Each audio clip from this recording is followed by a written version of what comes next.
Alright everybody, thought I'd do something a little different this time and actually try to get some content made. Hopefully everything's recording correctly. This is a new setup and a new thing I'm doing here, so hopefully it goes well. And if you hear any weird sounds in the background, I have a couple of kittens running around in my office. Hopefully they will not cause too much distraction. So, what we've got here is a police surplus shotgun. It is a Remington 870. It's a Wingmaster. It comes courtesy of the Maryland State Police. I guess they wanted something a little more modern than this, and as you can see, it's a little on the rough side finish-wise, but I'm okay with that because the internals do seem pretty good. The barrel actually looks newer than the rest of the shotgun. Has some dings and dents and scratches and some rust that I need to clean up and take care of. And yeah, so the whole reason I personally wanted one of these was it's got the rifle sights here on a 20-inch barrel, and for several years I had one of these. It's a mag extension tube that I bought for my 18-inch Remington, and this stuck out too much. It looked silly, so I figured, hey, I'll get one with a longer barrel, but I did not want a full-out hunting barrel on it, so I waited around, found one of these on Atlantic Firearms. At this current moment, they should have a couple left, but I have no idea if and when anyone else will ever see this video. So they'll probably be gone by then. I don't know. But yeah, I do love my 870s. I have a couple others. And now I'm going to start getting to work on this one. It's definitely needs it. So, alright.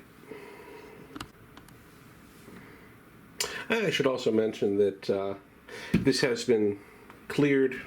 You probably can see that on camera. You got the nice little orange follower there showing. There's nothing in the chamber. It's open. I haven't even loaded this since I got it the other day. So it's totally safe. I'm also currently home alone. And it's pointed in a safe direction. So following all the rules of gun safety. Probably don't need to say it, but I'm going to say it. So one of the fun things about being a gun guy like me is you wind up with a bunch of random spare parts as you tinker with different guns and upgrade them and buy one part, but it comes with another you didn't really want. That's how I wound up with this polymer forend. This stock I pulled off of another 870 that I had, and then I put a Magpul one on there that I really like.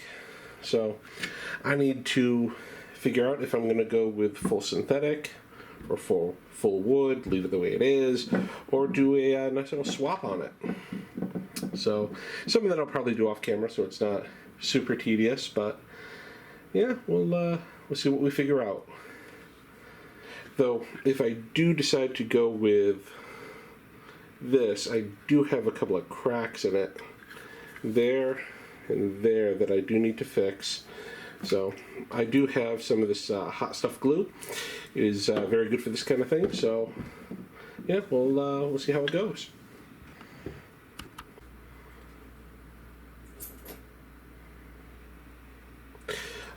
Alright, so I got this all pulled apart.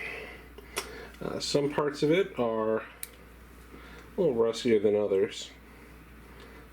But overall, the internals are actually in pretty good shape. So I'm trying to catch that in the light so you can see they're not bad. The receiver, especially the magazine tube here, definitely bore the brunt of it. As did this lovely little ring here. So, got the old follower, mag cap and mag spring. Those I'm almost certainly going to be swapping out. Not showing the full assembly and disassembly because I know YouTube has stupid rules about that kind of thing, and I don't want them to take all this down. So now I'm going to get to cleaning it and seeing what I can do with it.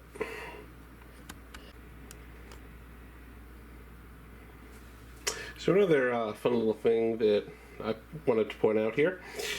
If you want to swap out the hand guard, can't just pull it off.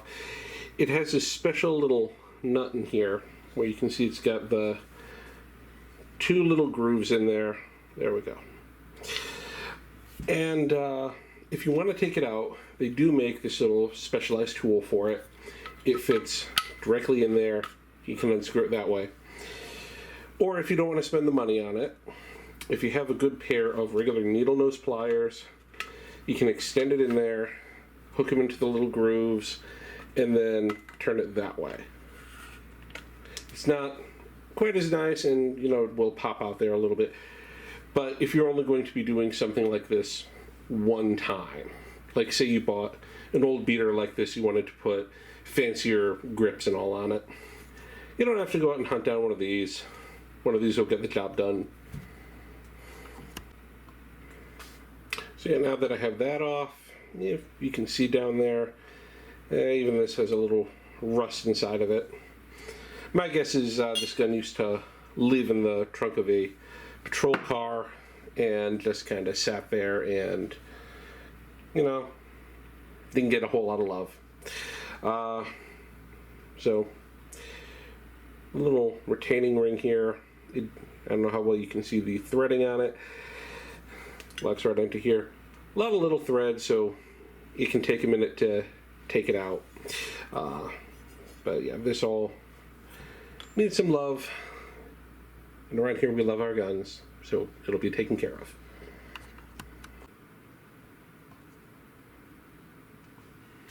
So everybody I've ever met talks about gun cleaning. Everyone has a different way to do it. They all insist their way is the best way, if not the only way. So long as it's getting clean and it works for what you do, it's fine. There's 1.5 million products out there. I prefer stuff like CLP, where it does it all. It just makes it a lot easier to have one bottle of something than 3 bottles of different things that you will go through at different rates and then have to go out and get more lubricant, and then you think you're fine on everything else, and then you need some more cleaner or whatever. So I know some people will disagree with how I do it, but this is my method. So yeah, that's how I'm going to do it. And yes, I know that this is really rough. I've got another nicer one that I have to pull out for this. So, all right.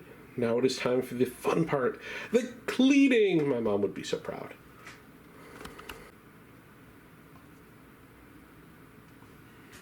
So everybody I've ever met talks about gun cleaning. Everyone has a different way to do it.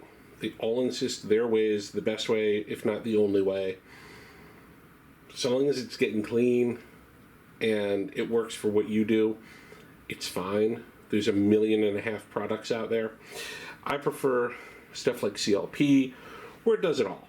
It just makes it a lot easier to have one bottle of something than 3 bottles of different things that you will go through at different rates and then have to go out and get more lubricant, and then you think you're fine on everything else, and then you need some more cleaner or whatever.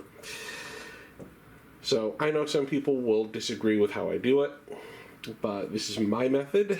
So yeah, that's how I'm going to do it. And yes, I know that this is really rough. I've got another nicer one that I have to pull out for this. So, all right. Now it is time for the fun part, the cleaning. My mom would be so proud.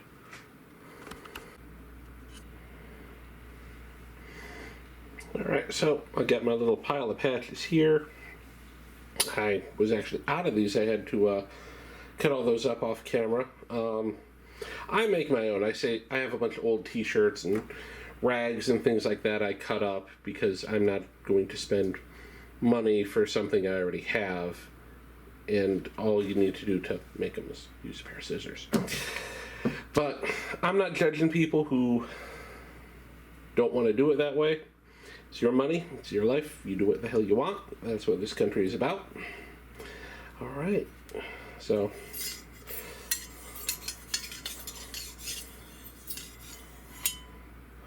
yeah, that ain't too bad in there.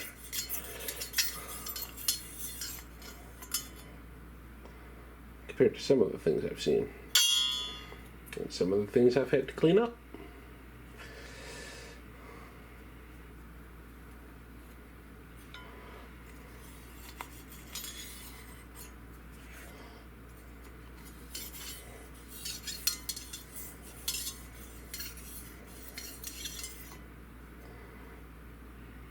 Yeah, that's looking pretty good in there now. Can tilt that so you can see it.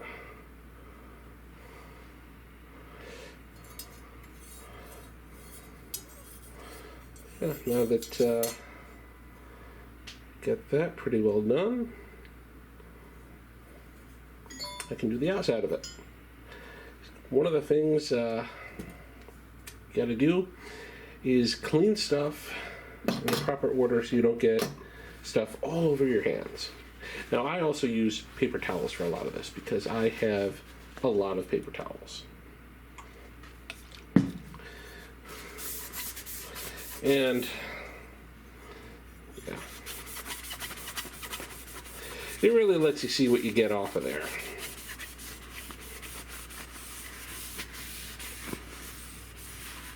Whereas if you were using something really dark, it can be a little harder to tell sometimes.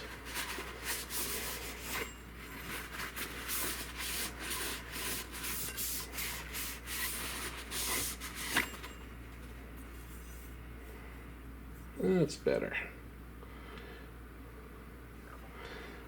So, like, that was okay because it wasn't really in direct contact with anything, but then here where you can tell it was a little more exposed, you start getting the rust. Because I'm guessing that's right where people used to grab stuff. People are careless with their guns, and then they wonder why stuff doesn't work, and then they blame the gun, and it's like, no, you were just stupid and you didn't take care of it. But yeah, it's not deep rust, thankfully. So.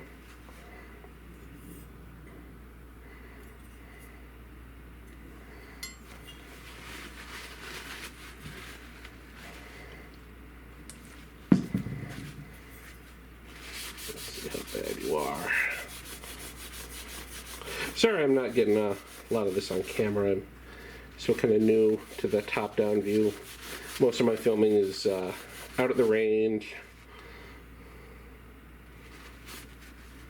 And even then I filmed a video, and because of how bright everything is outside, I live in Arizona, how bright everything was, the positioning of the camera, I couldn't quite tell from my viewer. I managed to stand so you couldn't see my head for like any of the video. How exactly I managed to do that, I don't know, but I did.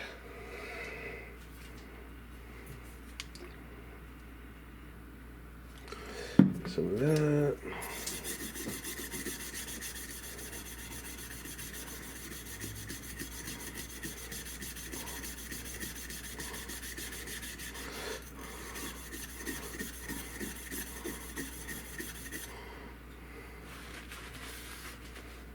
There we go.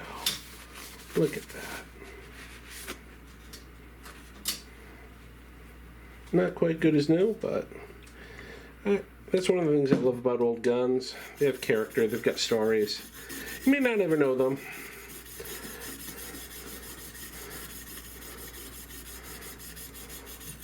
Talked to some guys at gun shows, and everything they have was carried in World War II, and oh, this is the Mosin bayonet that used to pry up Hitler's skull out of that ditch, and you know, he wants $20 million for it or something. And it's 90% bullshit. Most of this stuff you see as surplus never actually saw combat, and that's why it's in as good a condition as it's in.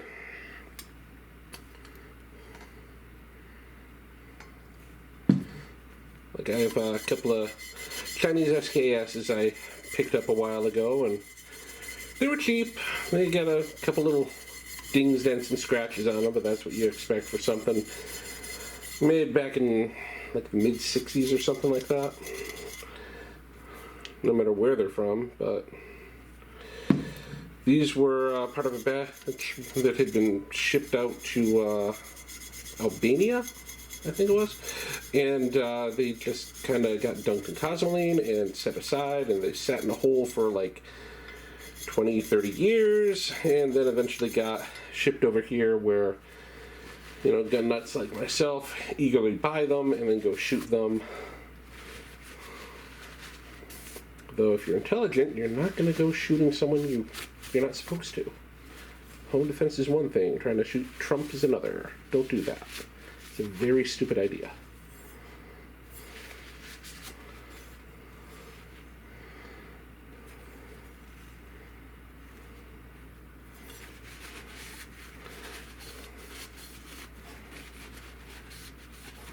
Alright, so that rust came off pretty easily. Some minor staining, some very minor pitting. Nothing that's going to cause any kind of a issue.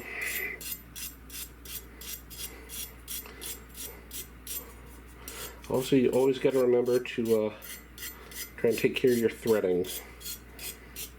If that gets messed up, it can really ruin your day.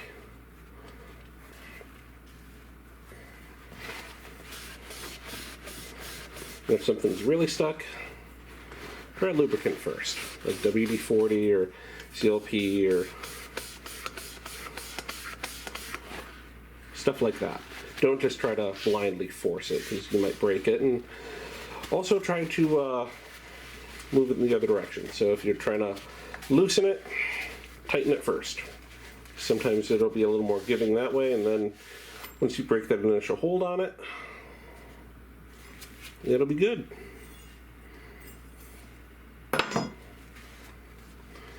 Alright. So these parts are actually in really good condition.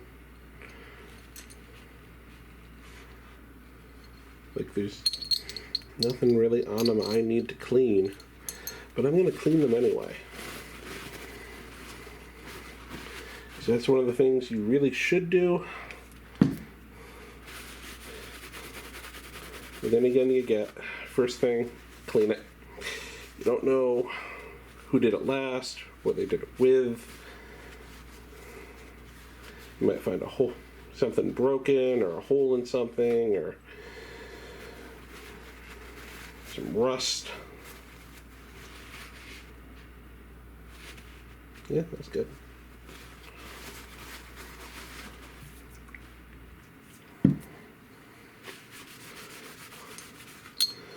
What I like about using CLP type things is if you leave a little excess on there afterwards, it's not going to hurt the gun, it's not going to impede function. If you're going to do like longer term storage, like if you have hunting cabin or something where it's like, oh, this is our home defense gun, but we live in like the safest possible neighborhood ever, so it's just going to go in a drawer and we're not going to ever touch it, which is a dumb idea. Don't do that. Always practice and train, because during times of crisis, your brain goes into panic mode and you're not going to remember a lot of the stuff you think you will. You have to beat it into your head. That's why soldiers and cops and everything have their training. Though I think a lot of cops could use a lot more training. Some are really good. Some are absolute dog shit. I'm not trying to get political on it, it's just that's one of the downsides to it. People want top-notch things, but they don't want to pay top-notch prices.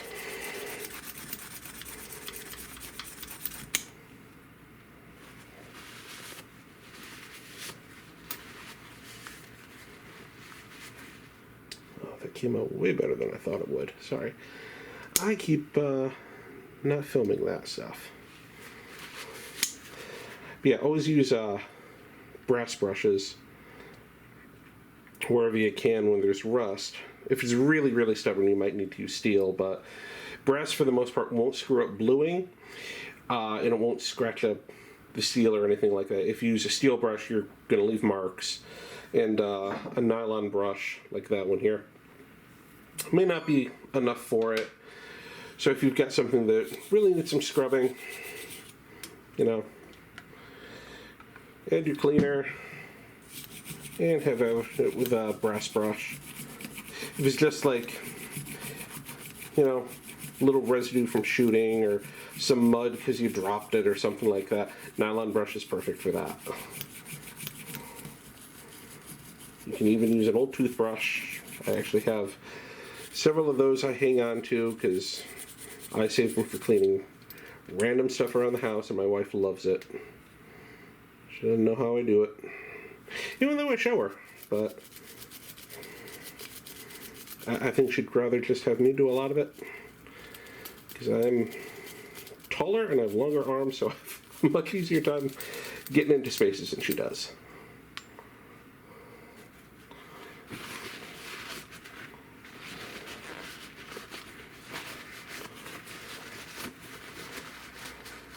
This is actually coming cleaner and nicer than I thought it would.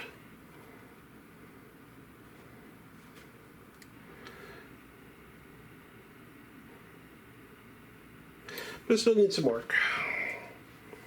So for this part, it's not looking rusty to me. It looks more like just gunk. So I'm going to use a more flexible nylon brush here. Work on some of that. Now, unless you really, really, really get bugged by dirt, some of it's going to stay in there. Because unless you really want to start pulling these things down to their component parts and all like that, you're never going to get all of it. But you can get enough of it.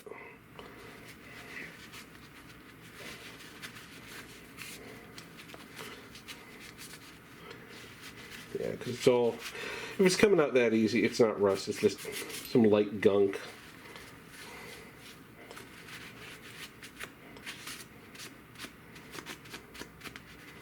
So I'm not going to go hog wild on it.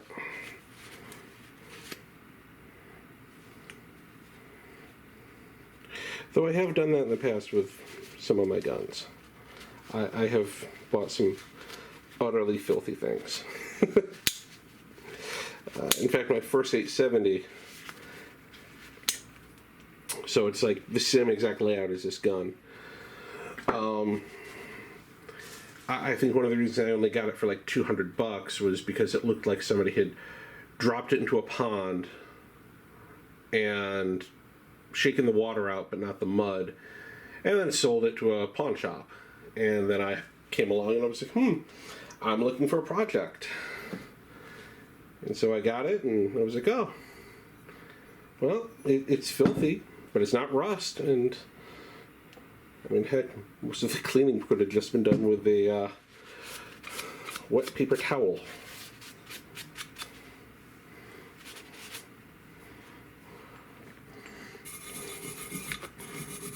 That thing runs like a dream.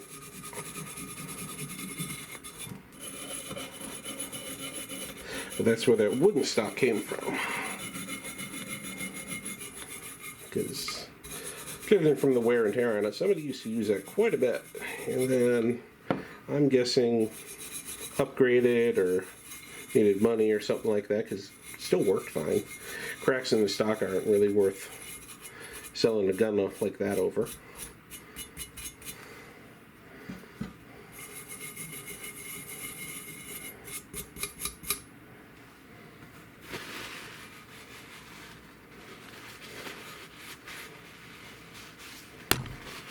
Oops, sorry. Didn't mean to whack you there.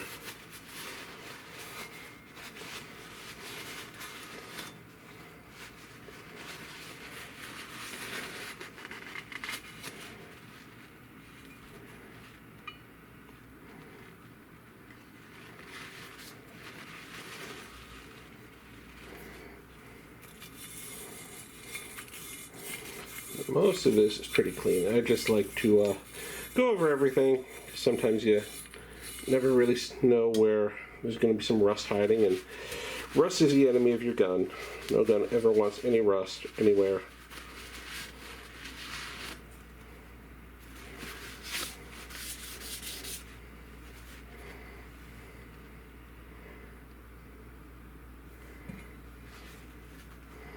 Alright, so barrel has definitely been used a few times. Definitely needs some cleaning. Let's see if I can get a light for you so you can see what I'm talking about. By the way, getting one of these little bore lights, absolutely wonderful if you wanted to get into getting used guns. So let's see if I can get that.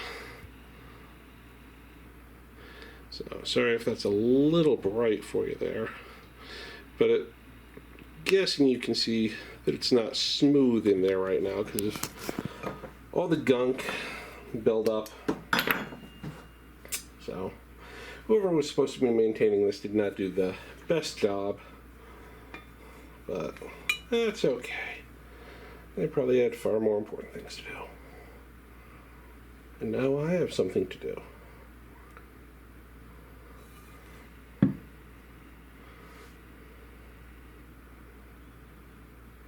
Alright, got the CLP in there, and now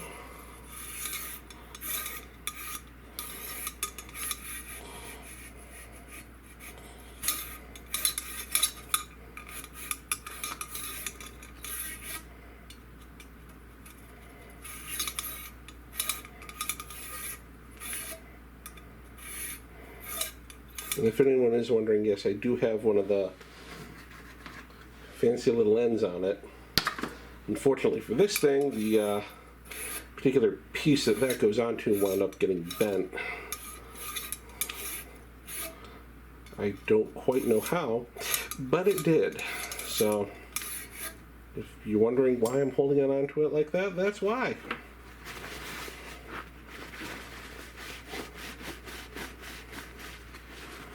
Yeah, that's pretty nasty in there.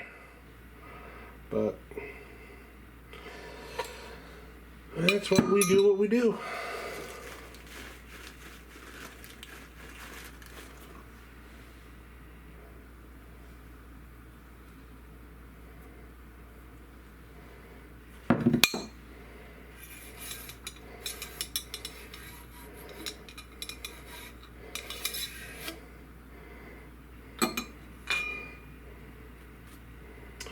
Before you freak out and think, oh my god, that's horrible in there. A lot of that's also just the oil that I put in.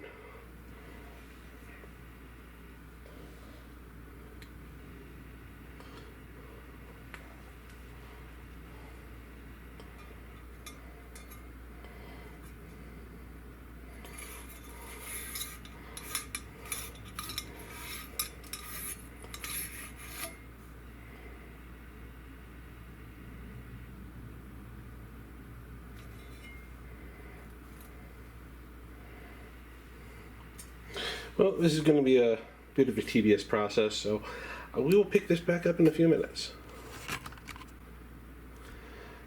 Alright, so after a few more passes, I'm pretty sure you can see the difference. It's much shiny in there. I don't know if you can see it, but I can. There's midway through a couple little spots. It might be dings inside of there, but they're pretty shallow. There's nothing in there that would be compromising integrity or strength or safety or anything like that. So I'm going to leave them for now. I do have a proper little bore scope where I can try to look on through there and see exactly what the damage is. But my guess is it's just some little scratches. Some of my other shotgun barrels have stuff like that too. It's just sometimes what rougher buckshot will do. But it is not worth really worrying about. So,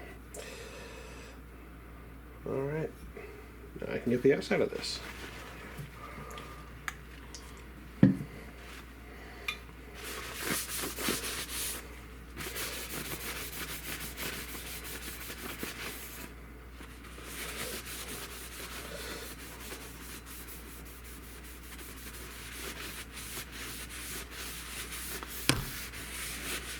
Sorry, I think I might have bumped you again there.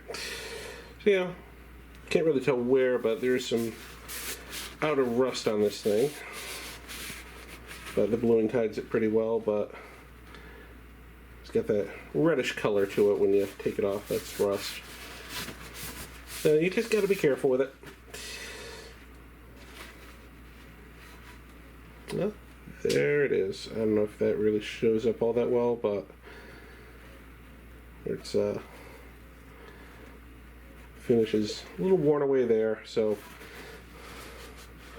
just from the marks on it, you can tell that somebody used to grab it right like that all the time. A couple of spots on the receiver line up with that too. Well, let's get the rest of this done. We can add something a little harsher. That part, get the rust off properly.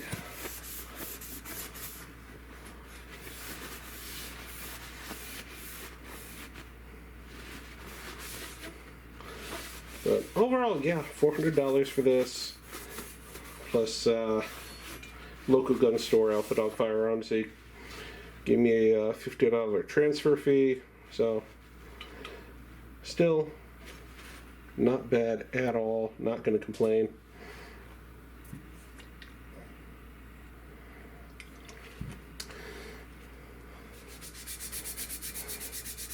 And they had more expensive ones. This was actually their cheapest one, but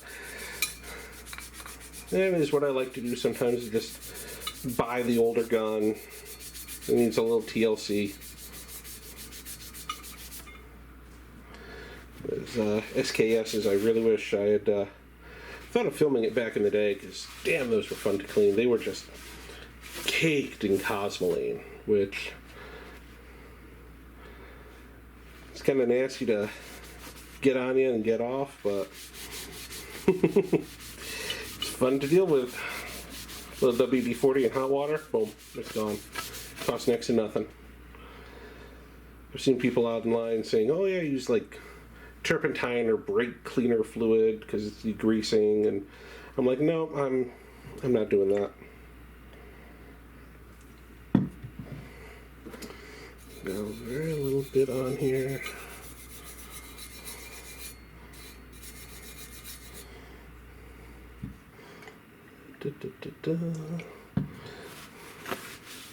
It's also why I use some of the stuff I do, because this stuff is not toxic.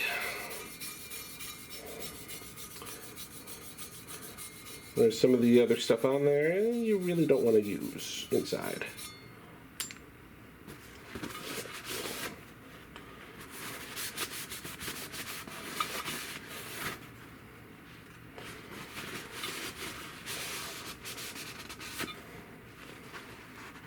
There we go. Yeah. So some very slight pitting remains in the finish on it, but that's just what happens with rust. And you can always try to get stuff refinished later, but yeah, I got the actual rust off, so it can't spread anymore. And as you saw, I used my little worn out brass brush from hell there. And it didn't damage the finish at all. It did leave a very slight goldish sheen to it, but that'll fade as I just clean it normally from here on out.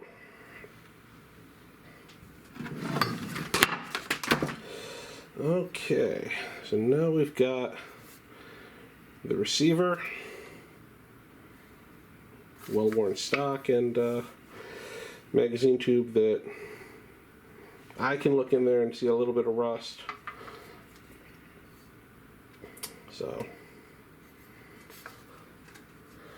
alright, I'll be right back. Alright, so I took the old stock off, which was rather stubborn, but now I can more easily maneuver this, which probably would have done anyway even if I didn't have to maneuver on the camera rig, but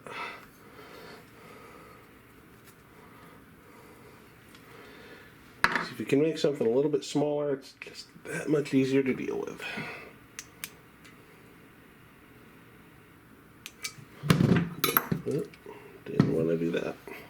Alrighty.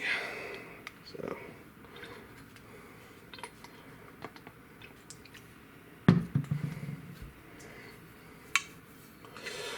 One of the things I know a lot of people forget about is cleaning the inside of the shotgun tube. And that's very silly because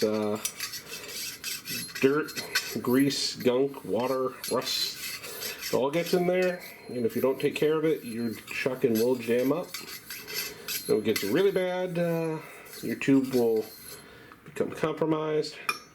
And then at that point, you got to deal with the whole thing of removing it and getting a new one.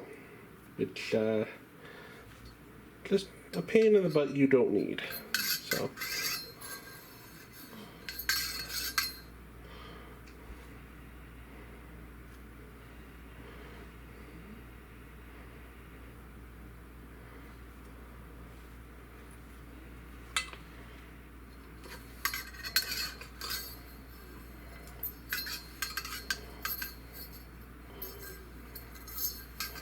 The time I'm filming this, I've got like 4 subscribers, so it's quite possible no one will ever actually see this video, because I don't know how many of you really care, and I'm pretty sure I'm at least 2 of those subscribers.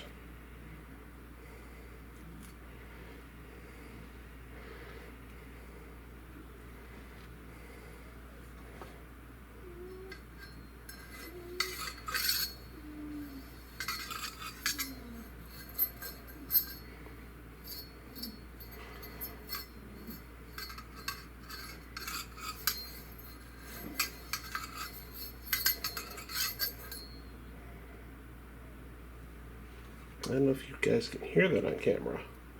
One of my kittens is currently sleeping inside of my work table here, and they're making cute little noises.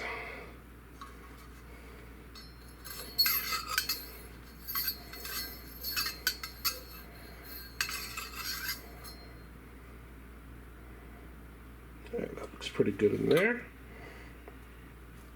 Which is great, because now I can put a brush thing out of the dang way.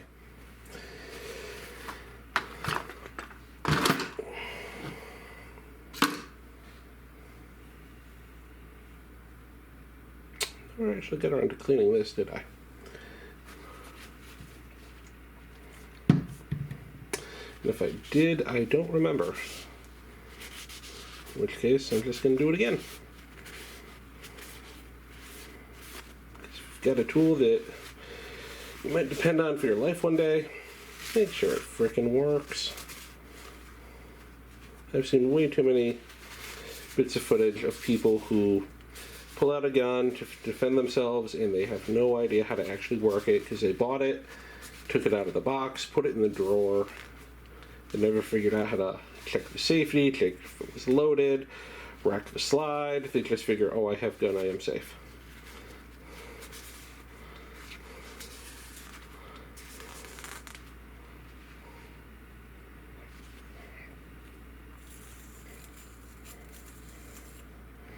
And that goes double for a shotgun because they do tend to be a little more tricky to learn on for high tension situations. You know, if you're just out target shooting or something and you short stroke it, or you miscount your rounds or something and it goes click when you wanted to bang, that's one thing. It's a completely different thing if you're like, oh, it's 2 a.m., I'm in my underwear and there's a strange man in my house who wants to do things to my family.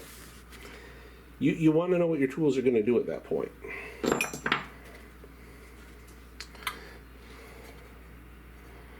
Alrighty. This is where we get a lot of that rust.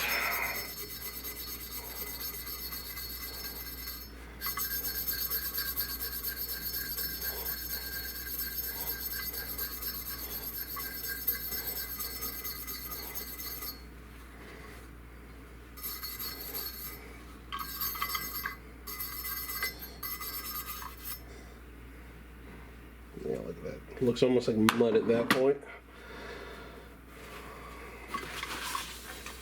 Then you do that.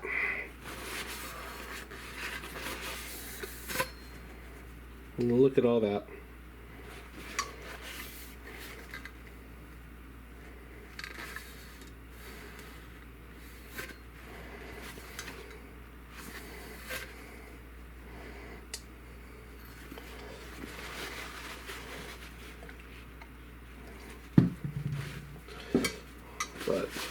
If you watched any of my caliber comparison videos, you'll see why I like a 12 gauge shotgun for home defense.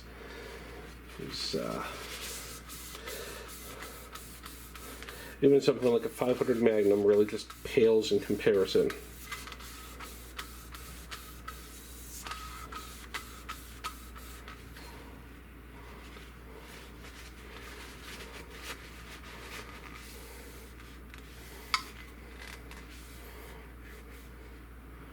A 5.56 or 223, whichever you want to go with, or an AK-762 by 39. They're great. I love them, obviously, because I have several guns in each. But you are a little more prone to over-penetration most of the time. And no, don't get me wrong, shotguns are in a similar situation. Paul Harrell, God rest him, has some fantastic freaking videos on that, better than anything I could ever cobble together. Basically anything he ever made is going to be better than anything I ever made. But unfortunately, he's no longer with us, so the rest of us have to carry on. Anyway, he had some really good videos showing penetration with different types of ammo and different things it's going to go through. And yeah, it's not like you see on TV where somebody can hop behind a couch and that just stops 45s like nothing.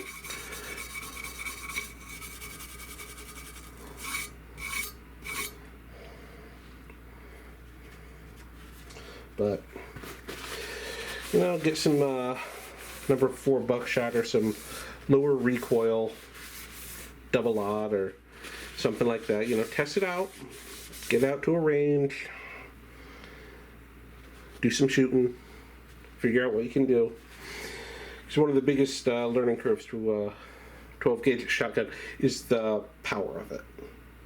And that's why you will see those videos of skinny little girls who get set up to go shoot it, and you can hear their boyfriends or family or whoever laughing in the background because they'll give them like Magnum slug or something like that in a 12 gauge. They don't show them how to stand, how to work it, or anything like that, and it goes off and they fall flat on their ass. And then you have people go, oh, there's no way in hell I can ever handle a shotgun. It's just a freaking hand cannon. And no, anybody can freaking handle one. If you're really small, you might want a 20 gauge or a 410, which are also totally valid. I prefer the 12, but I am less recoil shy than most people because I am a big guy and I have a pretty good pain tolerance. So it does not bother me when big gun goes boom. But if you don't like it, I'm not going to shame you for it.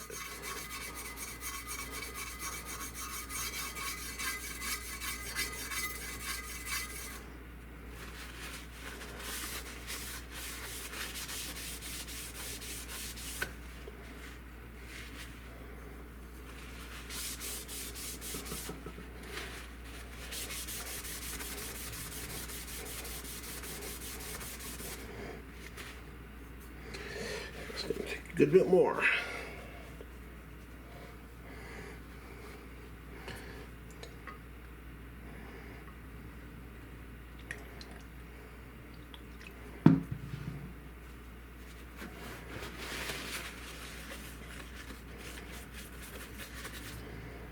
Let that sit on there for a minute. Because no matter how much of the rust right now I clean off, this is never going to look brand new again. The rust is eaten through the outer layer on certain spots like that right there and up here because people didn't take the best care of this. You're probably sick of hearing me say that. Or maybe not.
Now, if you're wondering what I'm doing, because you can tell by feel much better where some of the rust still is.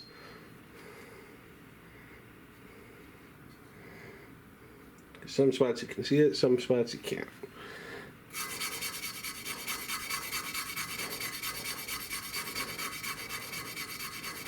So I've got a tiny little screen in front of me that I can't really see super duper well with the lighting in here. That's the way it hits it for me. That's better.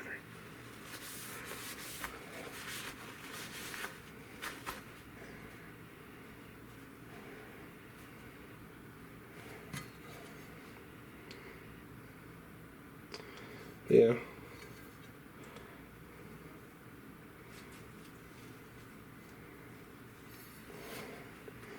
It is a shame that somebody didn't take better care of this in the past, because Wingmasters are nice. They're top of the line 870s. They've got, I don't know how many different versions of it, honestly. I'm not even sure who owns Remington at the moment, because I know they got sold off again.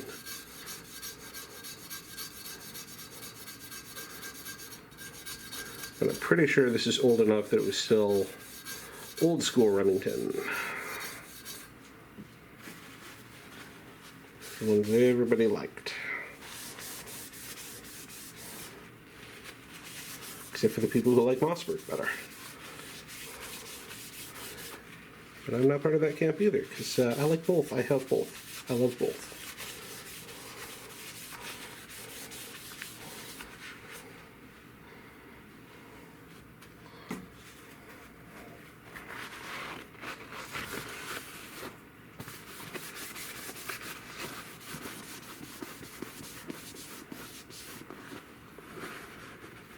Nail biting cinematography right here.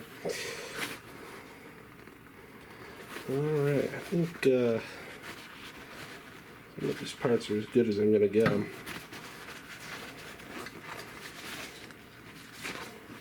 On the outside.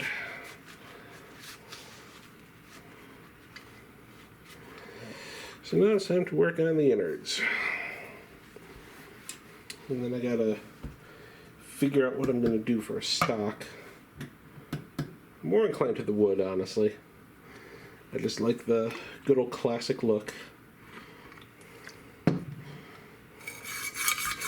If this runs smoothly, it's going to go into my home defense setup. If not, then it'll just be more of a plinker thing. So, in either case, weight isn't going to be the biggest concern for me. The people who have that concern are the guys who are either going to be humping one of these around in the woods hunting or on security detail or something like that all the time. I live in a pretty suburban area, so I don't really need to carry a 12 gauge with me every day for protection, because I am not going out seeking trouble, and we don't have bears. We do have coyotes.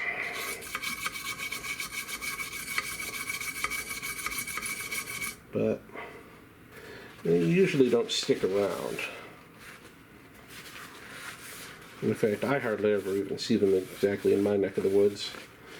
I hear from other people that they do, but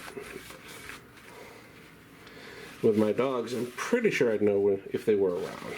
But I am deep into the heart of my town. There's no real wildernessy places for them to hide. Yeesh. Overall, this thing is not as bad as the pictures online made it look. You know, they have proper lighting and probably a budget and a dedicated guy who goes around and takes photos of all their stock. But again, Atlantic Firearms. They're fast and friendly. Their prices are reasonable as they can be. I mean, nothing's going to be as cheap as it used to be back in the day. I remember looking at gun list things my uncle would bring over for me and my brothers to look at, and it would be Mosin Nagant, $75, with bayonet, sling, bandolier, and oiler cans. And I was like, oh, that's cool. And unfortunately, I was way too young and living on the wrong side of the country to go to buy something like that. And then by the time I did get one, it was $170 just for the rifle. Which, well, no, rifle and sling, because it had the sling. But then, right after that, the prices really started to spike on those. Yeah, that came out pretty darn well.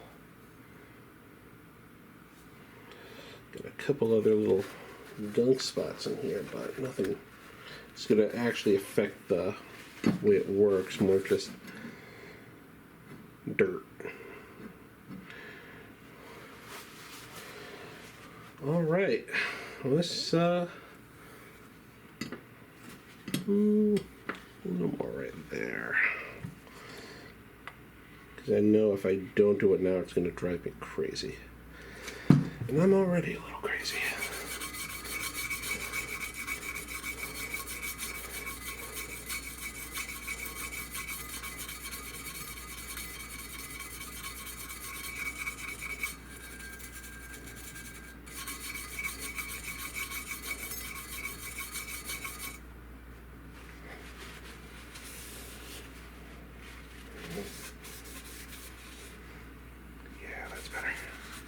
That's better.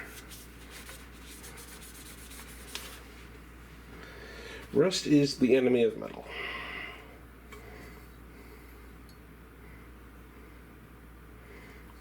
So, for all intents and purposes, this right here, by the way, is the shotgun.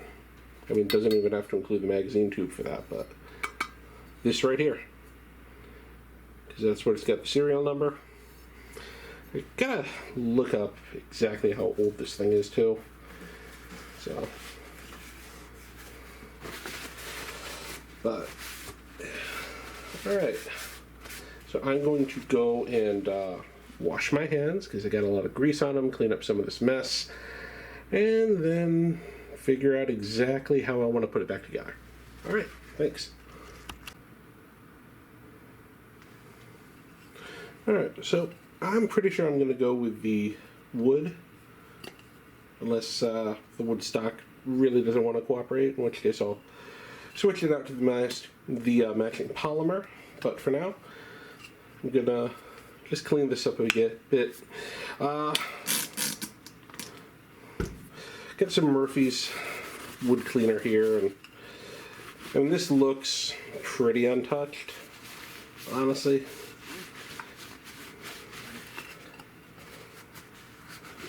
But if it's something that I'm going to be touching a lot that someone else may have, I'd rather just give it a once over.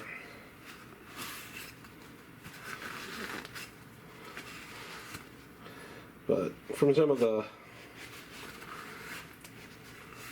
condition of parts and everything like that, I'm guessing, oh, I'm going to have to clean out of there, I think.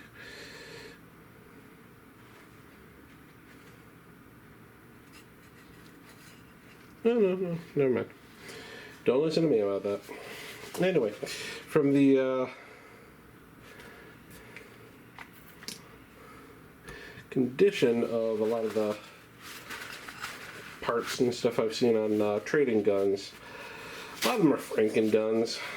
You know, they go to trade them in, they take, you know, the worst ones, of course, and those are what they're going to try and get rid of. And, you know, you got parts off of 2 or 3 different guns that they don't really match, but you can put them together and you can make something functional. I think that's what they did with this, because the barrel is in way better condition than the receiver, and then the stock and forearm didn't match at all. So I'm guessing that it was a Franken gun that the department cobbled together and went, oh look, it works.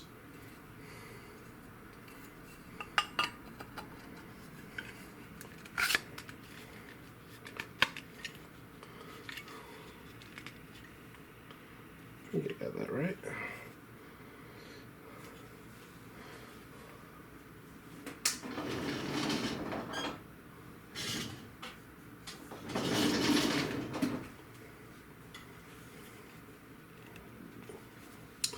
Alrighty.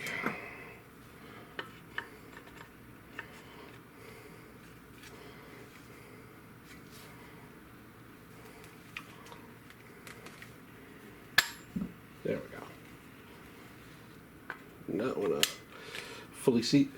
That's another thing. Some people will see this gap here and wonder, is my gun broken?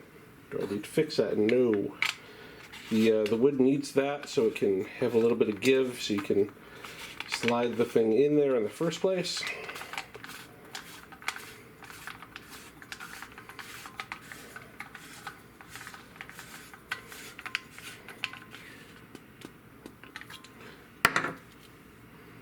What's nice is I didn't even have to pay for this. It came with some other stuff that I bought.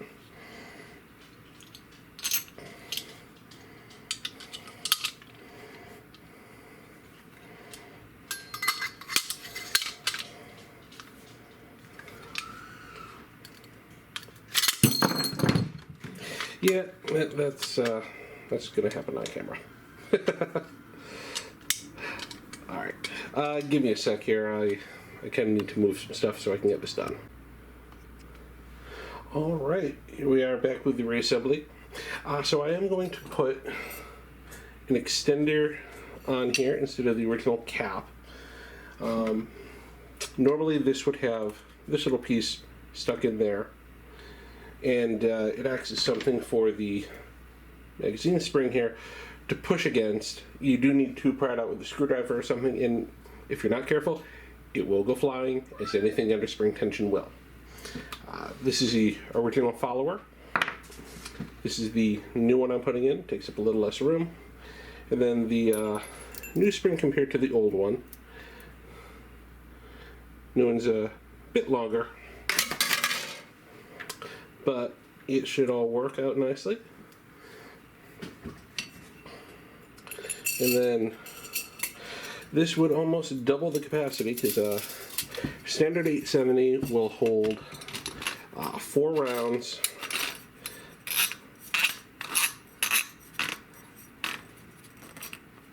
You just want to hand tighten these a bit. And then I also put this little sling adapter on there, because personally I believe any long gun you have a job for should probably have, you know, actual way to retain it.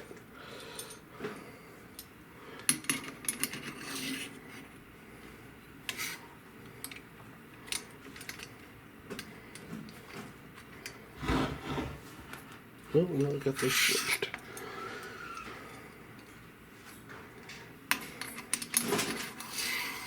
So remember, your magazine tube is always going to be a little bit thicker than the barrel. So, there. I think that looks a lot better right there. So, I'm going to go ahead and put the wood stock on, I've decided. So, when it's all said and done, it'll be on there like that. It'll have a very nice classic look to it. I like that more than the plastic. If this was something like something I was going to go long range hiking with, or you know, keep in a cabin somewhere that I don't get to that often, I would most likely go with the polymer. But I do have to fix these cracks in here, which, let's see if I can exaggerate those a little bit for you. There you go. So now you can probably see that a little better. Not super bad, so I'm going to have to glue that, and then once it's dry I can hook it back onto here, and everything should be good to go, and then I gotta get time to get to the range, and I just realized after saying that I forgot to put that on. God damn it. Well, that's what happens when I'm on camera. Okay. Well, I'm going to repeat that part of it. I'm just going to remember to put this stupid thing in and then do this. So, I wasn't going to be shooting this tonight anyway. But I will show you the full thing when it's done. Alright, and as promised, here is complete beauty. If I can stop hitting stuff with it. But I've got my wood stock on here.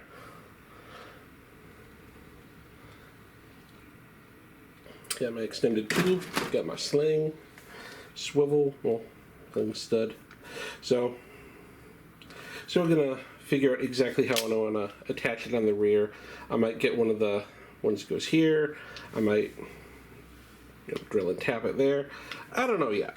I haven't made up my mind. But that's a fun thing about a project gun. But yeah, I think it all came out pretty well. And then, as is a style, I did decide I was going to put some of these, ignore that, Velcro things on it. That's what a lot of the professionals recommend these days, because the hard plastic tubes you get for holding spare shells, a couple here to show you. They go in, they stretch out, and then once the plastic itself is stretched out, well, then it's pretty useless. Your rounds will just fall out, and then you have to go out and spend another few bucks getting another one of those. So the rage now is you get these that go on with Velcro. Like the big sticker goes up here, and then when you're done with it, you just pull it off. Problem with that is if you get the cheapo ones like this, it starts pulling away. So I've got like the piece of Velcro, and then this thing is just worthless. So be careful what you buy. I also got this one. It actually holds 7 shots, so that should be better because this should be now 7 round capacity. But the whole idea is you have these loaded up, and I don't know if you can tell from looking, this was a lot tighter than this one. And then you have them on there, and then when you're done, you can just rip them off and then slap another one onto the Velcro. And then if you ever really want this, off, you hit it with a little WD-40. So I might do that, I might not. So we'll see. But overall, I am very happy with this, and can't wait to take it out to the range, see how it does. I've never shot a shotgun with this style of rifle sight, so it does look like the rear is adjustable there, so I'm gonna have to figure that out. But yeah, we'll have to get out to the range, see how it does. Alright, thanks for listening to my boring rambling and watching me do a mundane task. Hope you have a great rest of your day and stay safe.